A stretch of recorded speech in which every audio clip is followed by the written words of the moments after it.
can talk about Adolph Zukor first, last, and always, as far as I'm concerned. When did I first meet him? Well, I did my test at Paramount Studios, and it was directed by a lady there who was in charge of new talent, and her name is Phyllis Lawton. She later became Mrs. George Seaton, famous, wonderful director. At that time, George was just a very struggling writer. And I don't really remember actually the first time I met Mr. Zukor. But I do remember so many wonderful years. I remember a telegram he sent to me.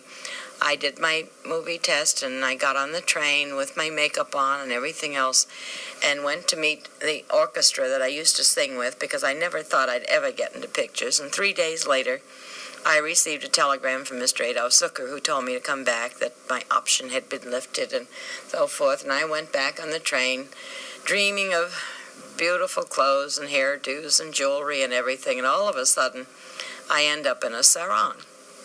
Well, if I refer to Mr. Zukor as Papa, that's what I used to call him. And I used to call his wife Mama Zukor and Papa Zukor.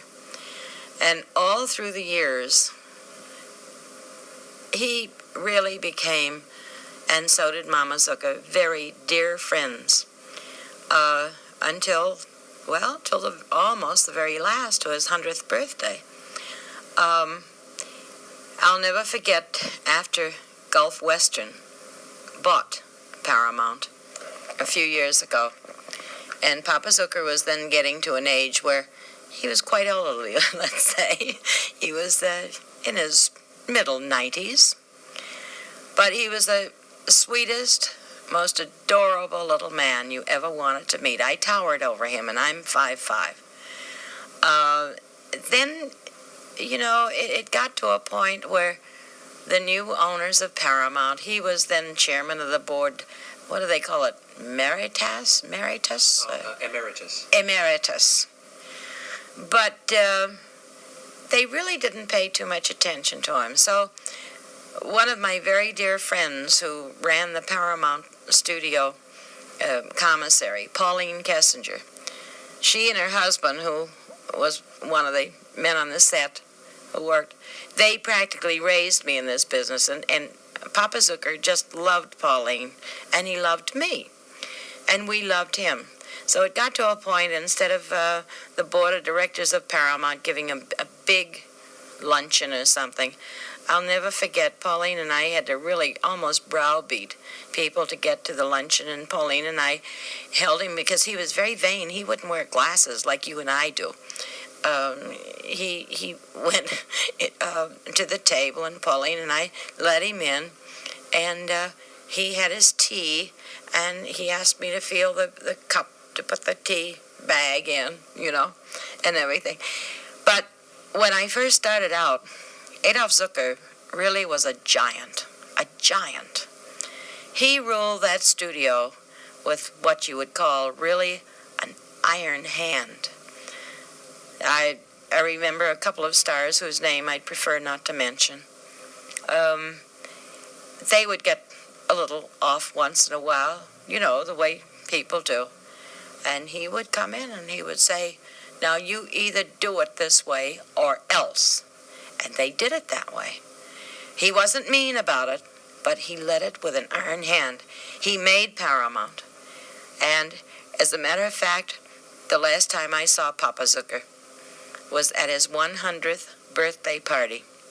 And he was so funny. There's a policeman, a guard over at Paramount. His name is Fritz, and I've known him for 10,000 years from when I first went in there. And Papa Zukor always wanted Fritz to kind of look after him when he went out. Well, it was at a very big hotel in Beverly Hills, and I swear, if the ceilings had fallen that night, the entire industry, television and motion pictures, would have been gone, because there was every top person in the business. And so the show went a little bit too long, so Papa Zukor was up in a room in the hotel, and he kept sending Fritz down. And he finally sent Fritz down with a with a message to tell them, not all the people at one time, but to tell the man who was running it, to please get him down there, that this was his birthday, not theirs. And I'll never forget the television cameras came on in that night, and his mind, I only wish that my mind was as alert as his was that night. And God bless him. I thank him for everything that I've had in my life, because if it hadn't been for Papa Zukor, I wouldn't have been in the place that I would have met my husband of 35 years, whom I just lost. I wouldn't have had my 3 wonderful sons. I wouldn't have had a beautiful career, and I thank Papa Zukor wherever he is for everything he did. When you started working for him, how much involvement did he take in the actual film thing? Did he come down on the set and take a personal interest? He was on the set all the time, not only my set, but any other pictures that were working. He would hold meetings in the office, and he was completely very active in it. And that's about the only way I can describe it, I think. You would really put him right up among the Goldwyns and the Mayors and all the others? Oh, I would put him way up there. As far as I'm concerned, I would put him at the top. Because don't forget, he and Cecil DeMille and all the other ones, that he came out here from New York, and he started Paramount in a little, almost a tent kind of a place on Vine Street. And it's really, Paramount has really enjoyed a beautiful reputation all of these years. And it is now that Gulf Western is in it. They're doing wonderfully with it. Let's talk about Louis B. Mayer now. What was your association with him? Well, my association with Louis B. Mayer is before I came out here to California. I was doing a little nightclub thing in New York at number 1 Fifth Avenue, and that's where I first met Bob Hope. Bob was a star on Broadway at the time. And I did what they call it a sustaining radio show, which meant in those days that you had no sponsors. So I came on at 11:15 at night, and it was called The Dreamer of Songs. I made $35 a program, and sometimes I'd have 1 program a week, sometimes 2, and sometimes 3. Well, the 3 times, it was really a lot of money, you know. But one night, a lady that I had met walked in with this man, and I didn't know who he was, and his name was Louis B. Mayer. And he looked at me, and he said, "Now, if you ever come to Hollywood," he said, "MGM wants to do a test of you." Well, at that time, I was under contract to NBC, National Broadcasting Company, and they owned an artist bureau, which was like a theatrical agency. So when they heard this from Louis B. Mayer, they moved my program to California, and also at the same time booked me into a place called the Old Clover Club. And so Louis B. Mayer would come in, and finally, not finally, but very shortly, he arranged a movie test for me.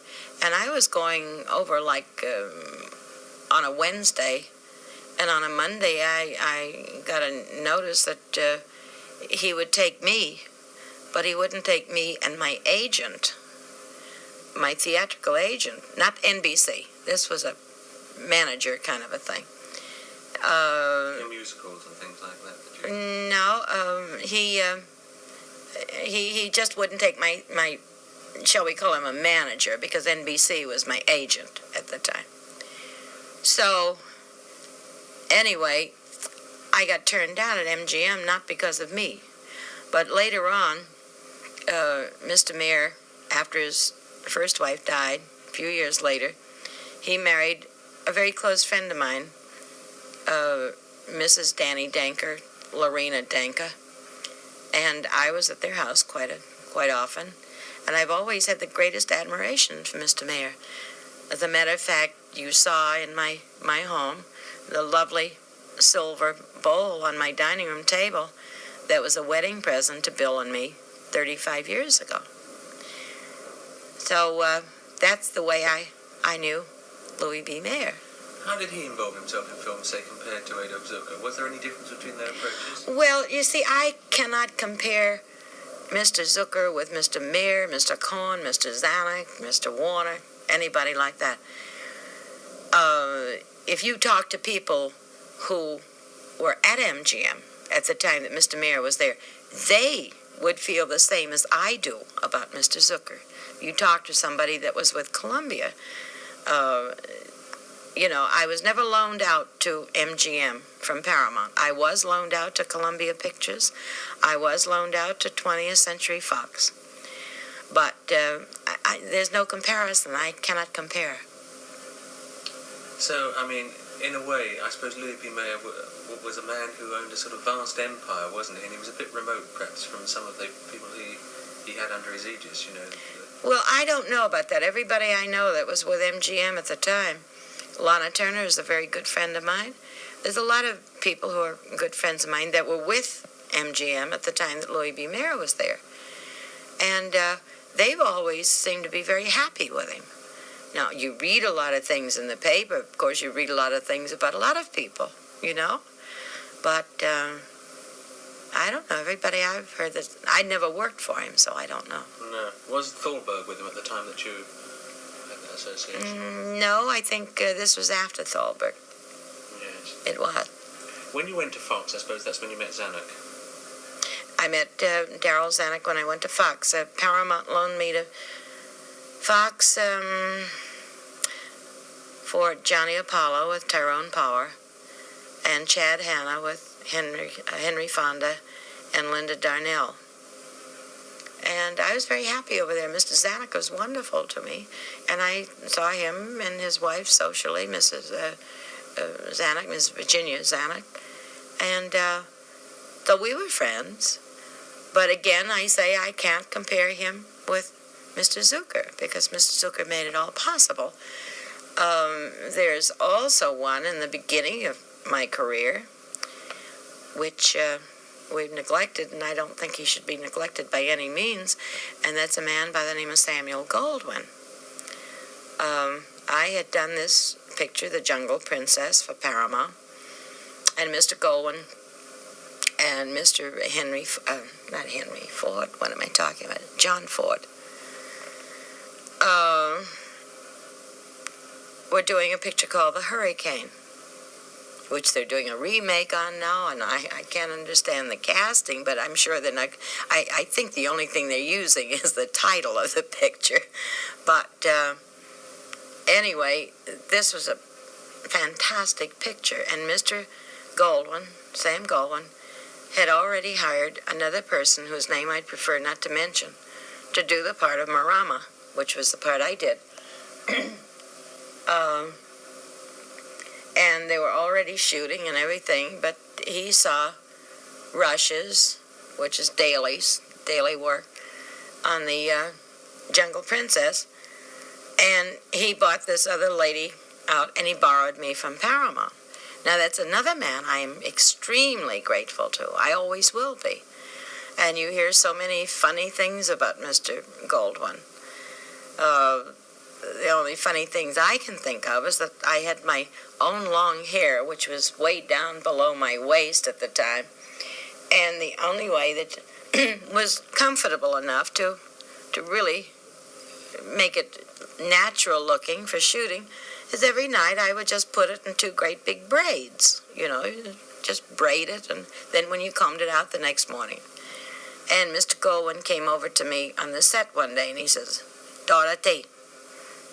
I said, "Yes, Mr. Goldwyn." He said, "Your hair." He said, "Where did they get that wig?" I said, "What wig?" He said, "Your hair." I said, "Mr. Goldwyn, would you do me a big favor?" And he said, "Yes." I said, "Pull it, and you'll see it's no wig." So he said, "Oh." And now he said, "I don't want you to close your eyes when you're doing a love scene with John Hall. You have to open them very wide." I said, "Yes, Mr. Goldwyn."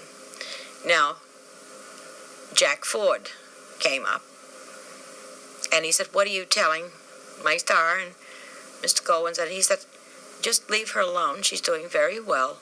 And that's it. And they almost got into an argument.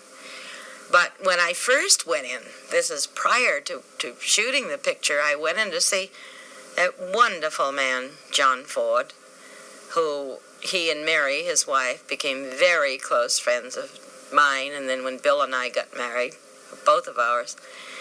And before all of this happened, before I started to do the motion picture, The Hurricane, Paramount sent me over to see Mr. John Ford, who had a fantastic Irish sense of humor.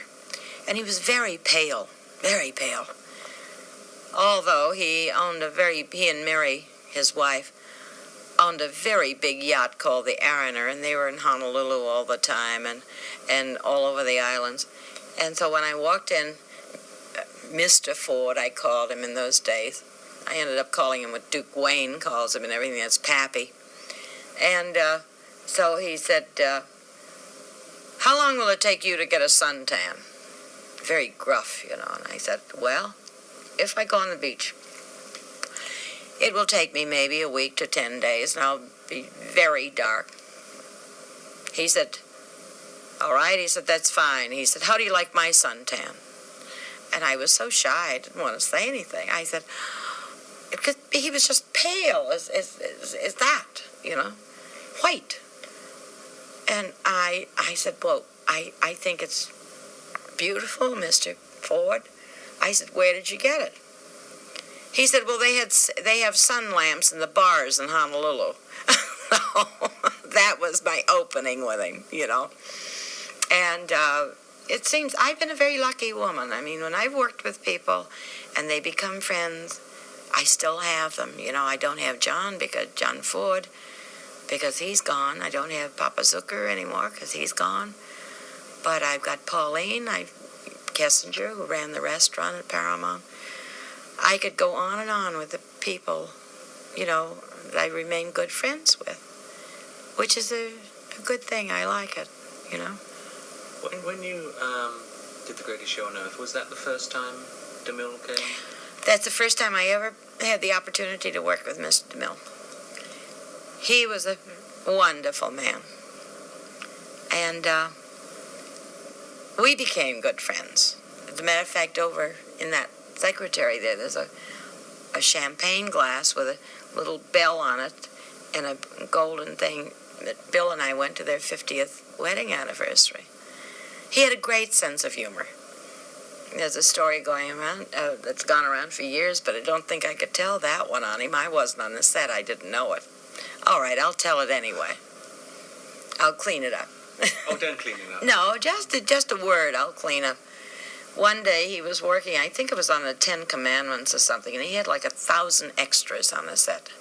And he was way up on this platform with the cameras and everything. And it got to be 11 o'clock, 11:30, 12 o'clock, 1 o'clock, and he's setting the lights where they should be.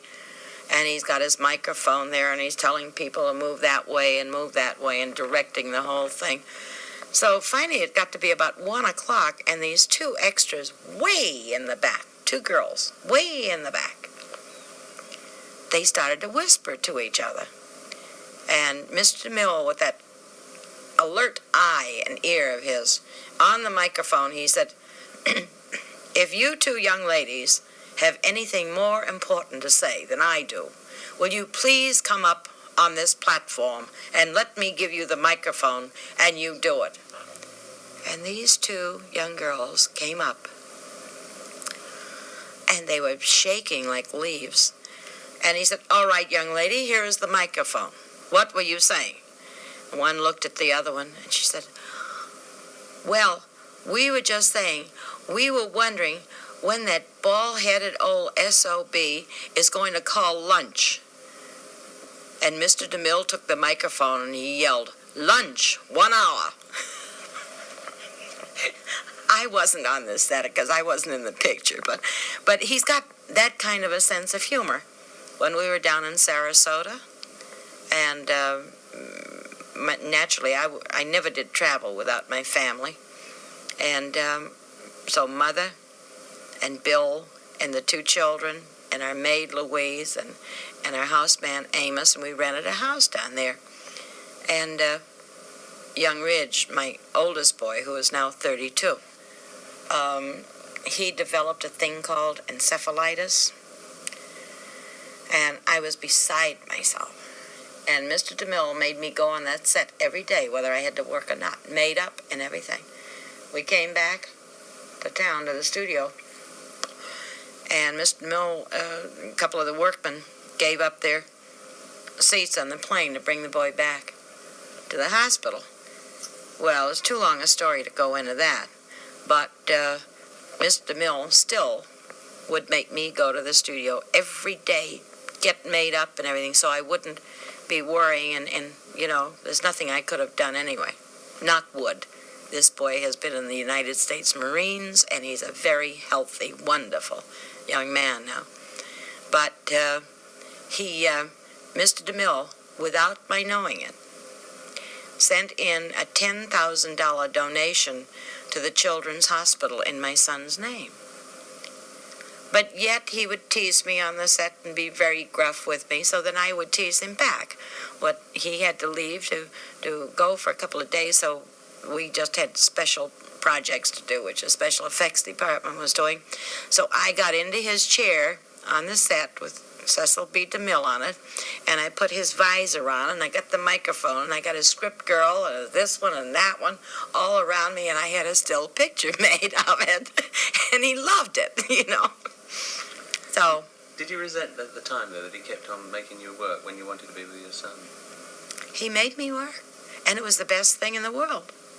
Because I would have been at the hospital, I would have only been in the doctor's way and the nurse's way, and the little boy wouldn't have known I was there. But I would go over on my lunch hour, and I'd go before work in the morning, and I'd go every night after work. Bill and I would. But thank God, through good doctors and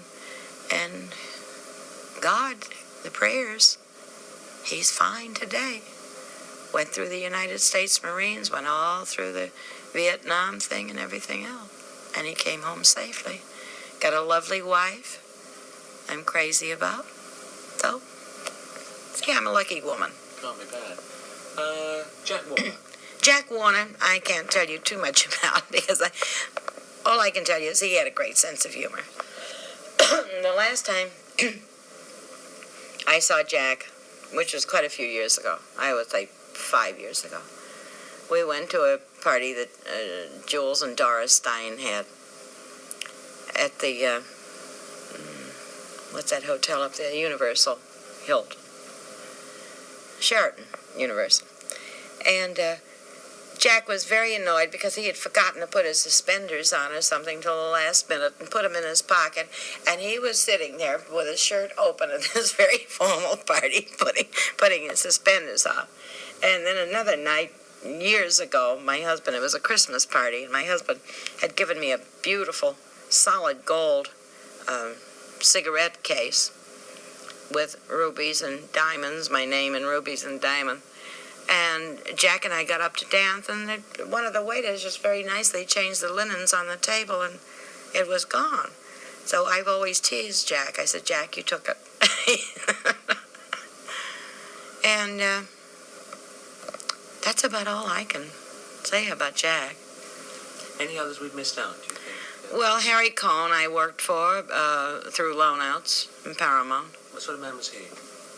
Well, he was, you know, you hear the most fabulous stories about Harry Cohn. And Bill and I went to a couple of parties at his home, beautiful parties. And, but he was always very wonderful to me. I mean, couldn't have been nicer. So I have nothing to say detrimental about him, which everybody else seems to do. Most people do. Well, he was always wonderful to me. Was he perhaps more of a businessman as opposed to a creative man compared to some of the others? I think he had the very happy faculty of being both. I really do. Although he was very gruff about it sometimes, you know, with people. But he got what he wanted, and the proof is in the pudding, as they say. And his pictures did fabulously well. He really made so many stars like Rita Hayworth, Glenn Ford. You can go through a whole list of people. Do you think they're going to be the same sort of figures coming up in future generations, if not today? Do you think that's going to happen again, or was it just an accident of the time? It wasn't an accident. These people really worked very hard at it.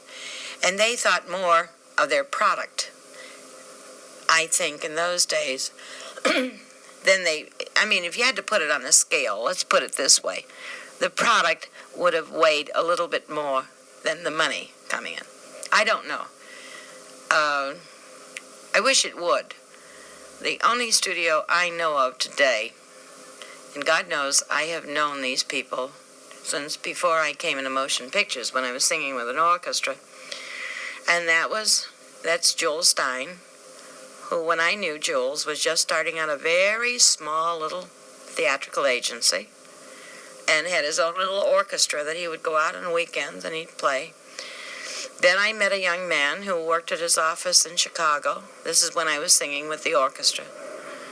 And this young man, I don't know what he did, whether he was a mail carrier or what, but his name is Lou Wasserman. Taft Schreiber, the late Taft Schreiber, was a good friend of mine, and he kind of started MCA Universal and everything out with. But you see, they are sticking close, but now Universal has gotten so big that it's like a machine. You know, it's like a manufacturing house. Corporation. Yeah, but it's like a machine that turns out things. They do great things. You know, they've got so many people in there to take care of this, to take care of that department, to take care of that, whereby they did have it in the old days, but it wasn't quite this mechanical, let's put it that You're way. really saying there was more personality then, Rick? Yeah. They took a lot more interest in their personal feelings for their stars, which gave their stars a lot of confidence, you know. So that's about all I can say.